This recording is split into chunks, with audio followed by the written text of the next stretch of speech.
после спектакля тяжело выходить из состояния своего персонажа? То есть не переносится ли это вот в жизнь на какое-то время? Или он может сразу поменять свое состояние на обычного человека, да, вот, со своего персонажа? Is it difficult to change your character into yourself and back after the show? Sometimes, yes. Yes. I'm just trying not to. I always try to switch when I come to the theater. I go in my kind of acting character mood, and then when the show ends, I try to detach a bit. Otherwise, you get really too involved. But for example, Don Juan, I can tell you, during the repetitions, the rehearsals, it's a show that empties me. It makes me really empty at the end. When he dies, I really feel that, and I get really in touch with the role. So at the end, I'm really moved. На самом деле часто это достаточно просто, потому что я прихожу в театр, я сразу настраиваюсь на свою роль, и как только спектакль заканчивается, я стараюсь отстраниться максимально от этого персонажа. Но надо сказать, что Дон Жуан для меня самый опустошающий персонаж, потому что когда он умирает на сцене, я действительно физически это ощущаю, мне очень сложно, и это действительно очень сложный персонаж. Спасибо. А еще тогда вопрос профессиональный. Насколько тяжело, закончив одну работу над одной ролью, перейти, воплотиться в другого персонажа, именно там же разные характеры, то есть разные люди совсем. Насколько тяжело отпустить одного и Is it hard for you to change the role when you ended up the first show, maybe you ended up the Don Juan, and next will be your Notre Dame de Paix? How difficult is it for you to change the characters inside of you? I think it depends on which level is the connection with the character. For example, I think if you play a role since a lot of time, it's easier, to switch and to come back. If you start constantly new productions, it can be more challenging, because you are still discovering the role you are playing, and then you move to something else. So this can be a bit, sometimes tricky. Если ты долго играешь в проектах, ты быстро переключаешься между ролями. Но если ты начинаешь что-то новое, то, конечно, потребуется больше времени, потому что ты можешь все еще пытаться возвращаться к своему старому персонажу. No, for example, when I was playing now Paramore from the Cirque du Soleil, I had to play the role of the director, who's not an old man, but is a man with experience. So you need to put into your body this kind of weight. And then when I finished, I swapped immediately back to Don Juan, which is more my physicality, but because I was getting stuck with the role of AJ in Paramore, it was a bit, the first days was a bit hard, to pull back, the posture, like this, and then trying to, to be the lead, and so, it's always kind of tricky to swap from one role to the other. Это сложно из одной роли переходить в другую, потому что до этого я играл персонажа, который не то чтобы старый, но имеет свой опыт, и он в возрасте, и нужно было это даже физически показать его позу как достаточно тяжеловесно. И возвращаться в Дон Жуана, который физически и эмоционально мне ближе, было достаточно сложно, потому что я все еще находилась в таком состоянии. У меня небольшой вопрос. Вы мультикультурный человек, как я понимаю. Вы могли поиграть в Италии, Франции, Великобритании, Германии. Насколько легко вам даются освоение языков и где комфортнее было работать, в какой из стран? Может быть, жить, какие-то особенности проживания в разных странах. We know that you play in Germany, in France, in Italy, Великобритания. England. Yeah. Where was the most comfort atmosphere for you to play or to live, maybe? How is it easier for you to learn new languages and culture? Okay, first. comfortable to live is Germany, Alemania, because the role of the actor is a profession, is a job, and is regulated by equity, and so you feel secure. Obviously, in London is even more common, so it's the prestige of working in London is always good, very good, and yeah, but I would say to live in Germany, and for the languages, I always love to learn, new skills, new languages, but mostly setting goals in my career, and when I reach something, I always try to take one step further, and also give you the possibility to experience, to experience more countries, to experience more cultures, and this is a real inspiration for me. Что касается качества жизни, то более комфортно была Германия. Конечно, работать в Лондоне это престижно, но самый комфортный по проживанию это была Германия. Что касается языков, то я всегда ставлю себе определенные цели и стараюсь их достигать, потому что каждый раз это новый шаг вперед.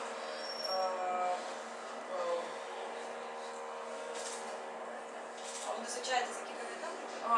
You learn languages while you're living in the country or before it? Well, English and French I learned at school, but I developed that during the job. German I learned while I was playing. In the morning I was going to school, and in the afternoon I was doing rehearsals, and in the evening I was playing the show. So yeah, it's a mindset, If you tell yourself, I want to do this, and you need to put that in practice, in practical things, and then everything looks easier. I never thought about, oh my God, the goal is so far away. No, day by day. Английский и французский я учила в школе. Немецкий я учила уже находясь в стране. Утром я ходила в школу, днем у нас были прослушивания и репетиции, а вечером я уже играл на сцене. Поэтому я учила уже на месте язык. А дом для него все-таки где? Where is your home? Hamburg. Hamburg? Really? Yeah. Because the business, Germany is the place where the business is, at its best, apart from London. But, London, I decided to leave London because also, this Brexit mess situation, I felt that for the people who are not, original from English country in the show business, it was becoming a bit, hard. So I decided to stay in Germany because, as I said, it's really safe, and because every year you have new productions. So you're there. It's easier to audition. It's easier to get, not easier to get job, but the context is there. Дом для него это Гамбург, потому что это наилучшее место для ведения бизнеса, и там происходит больше моментов именно связанных с его профессией. Я покинул Лондон из-за Брексита, потому что для людей, которые не являются британцами, и которые находятся в профессии актерской, это было достаточно сложно. А в Германии ты чувствуешь себя спокойно и комфортно, и можешь вести дела. А на Фейсбуке стоит Лондон. Oh really? I have to change that. Thank you.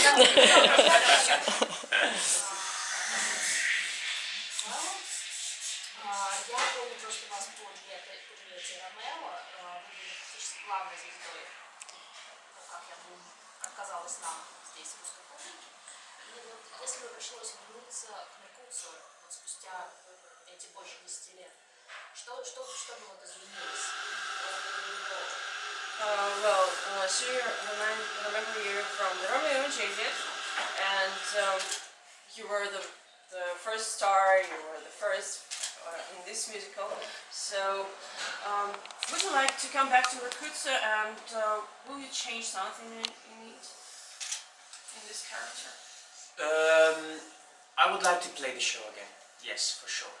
They are. I know that Cocciante and his production, they are working on that. You know, to take the show to do an international project in Italian. That show that can go everywhere in Italian. Obviously, I think it's not that I would change something. It's that something is gonna change by itself, because obviously when you play a role that you started, you originated, 10 years ago, 12 years ago, there are a lot of things in my life that changed, So I obviously, probably I lost a bit that kind of innocence when I was 17 and 18 years old.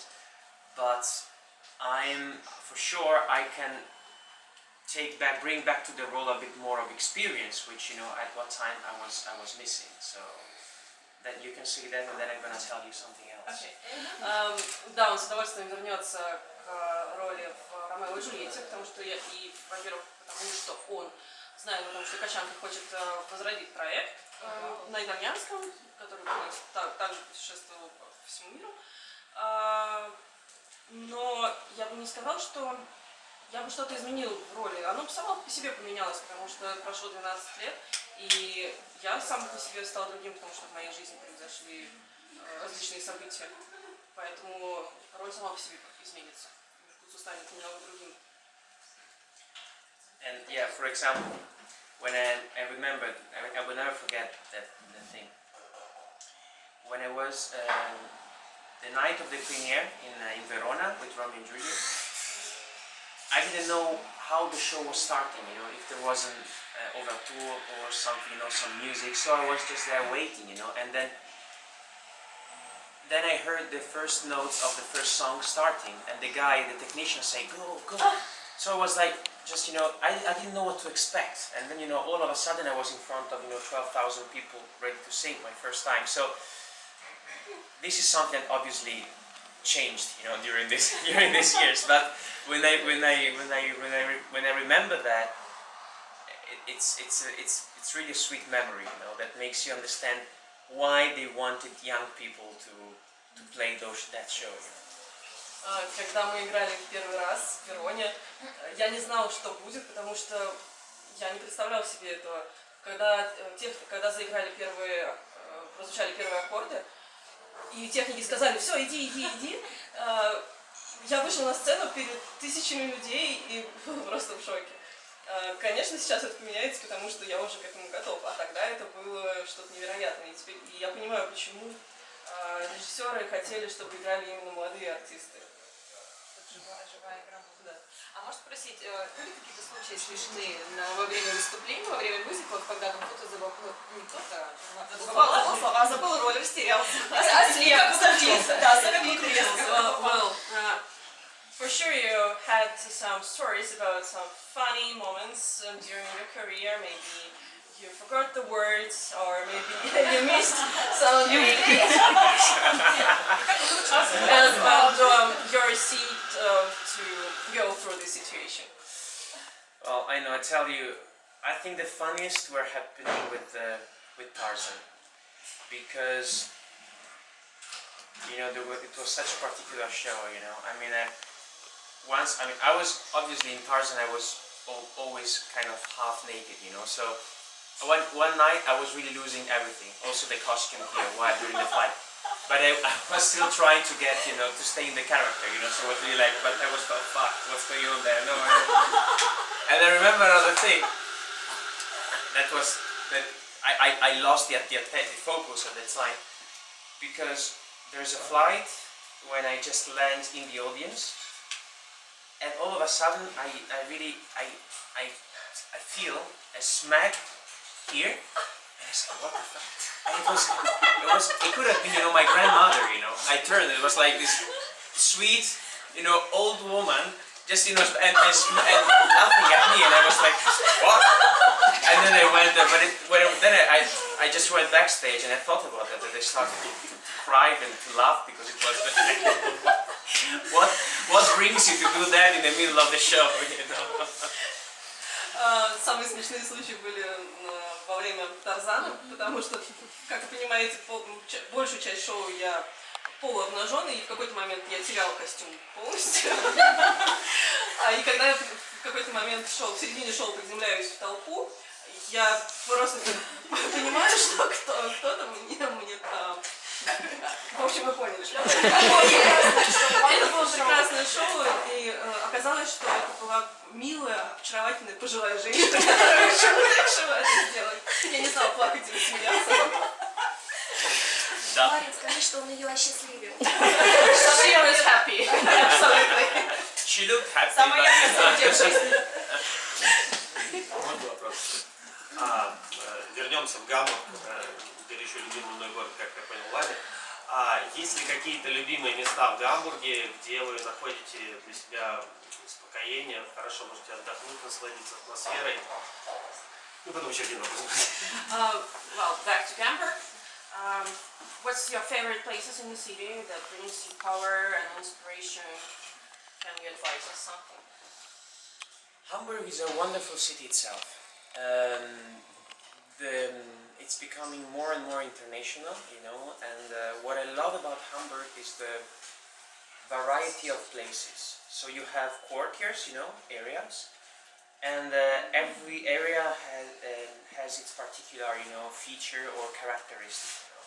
So when I'm in Hamburg, what I really love, it's just, you know, just to park the car, or, you know, just come by bike or by with the tube, and just, you know, enjoy the city by walk. It's really full of little shops, restaurants, and then you always have you have this wonderful harbor, you know, with which is one of the biggest in the world anyway.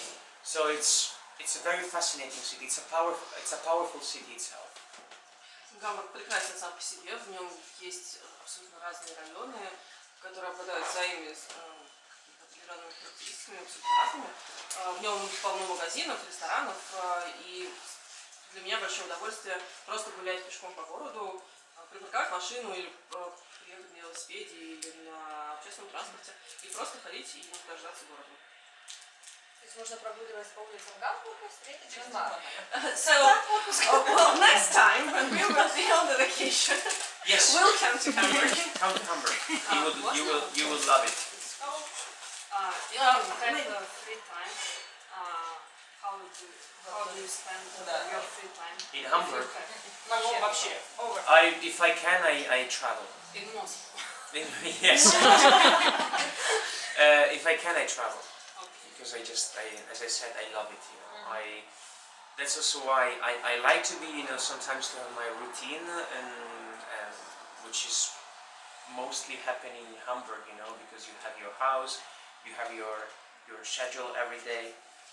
But I also love this, you know, international productions and happening with the producer of Notre Dame de Bourgeois.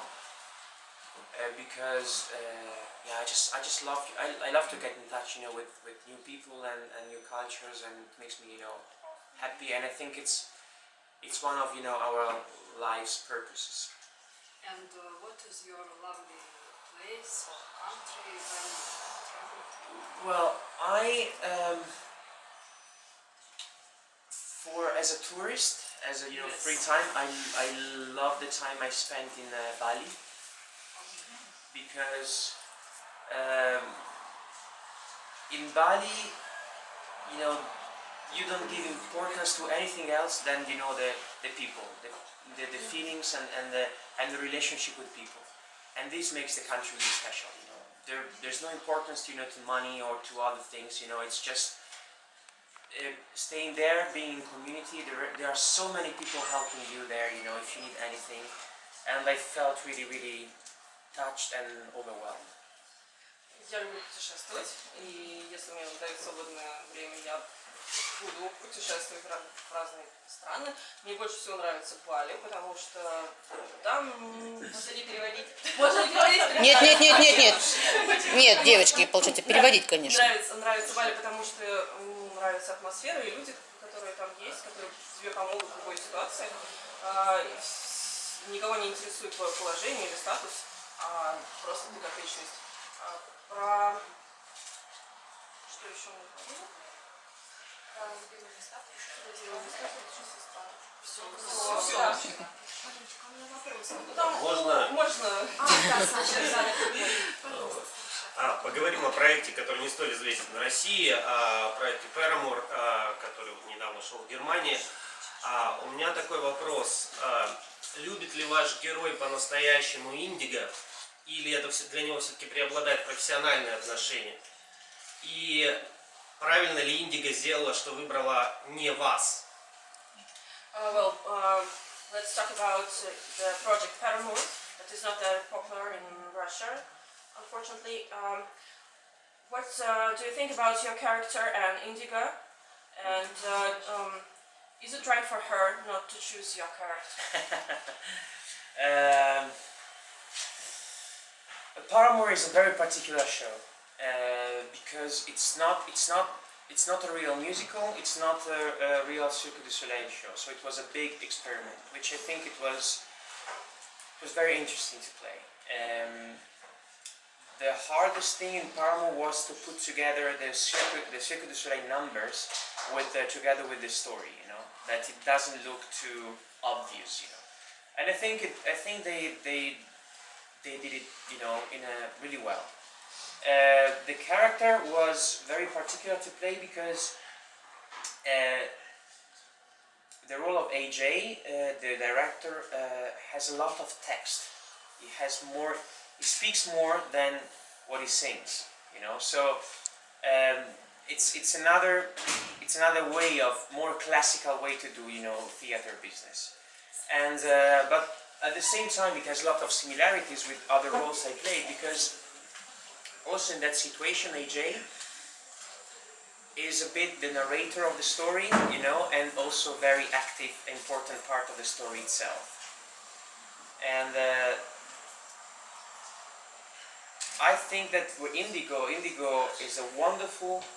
You want to say that, and then I talk about Indigo? Yes. Paramore это очень особый проект, потому что это не совсем Cirque du Soleil, не совсем мюзикл. Мой персонаж, Джей, он больше говорит, чем поет. У него очень много текста, он рассказывает историю. И он больше к классическому театру относится, к классическому исполнению. И Indigo, I think now in Germany is one of the most beautiful female role to play, because, you know, it's a beautiful song, you know, and it has to be very natural and very sensual at the same time.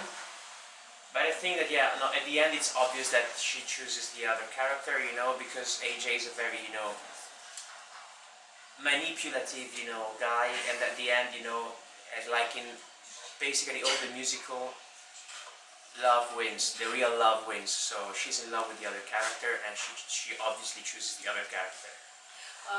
Девушка, которая играет персонаж Индиго, прекрасна сама по себе, она лучшая, кто мог бы сыграть эту роль. И какая основная идея у всех проектов, у всех мюзиклов, то, что побеждает настоящая любовь. И она выбирает того человека, в которого она влюблена. А мой персонаж, он очень сложный, он скорее манипулятор. Поэтому она выбирает свою настоящую любовь. Любовь побеждает. Но он как сложный человек, он любит ее или все-таки профессиональные отношения преобладают? And your character, does he love her, or it's more professional? Good question. I think that in every performance you can play both. You can play as if you'd be in love with her, or you can play like as you are just, you know, in a manipulative way, thinking about, you know, money and speculation. I played both. В каждом спектакле можно сыграть по-разному. В какой-то спектакле ты играешь манипулятора и человека, который заботится о своем бизнесе и зарабатывает денег как в каком-то, ты играешь человека, который влюблен в музыку. И я играла и так, и так. Девочки,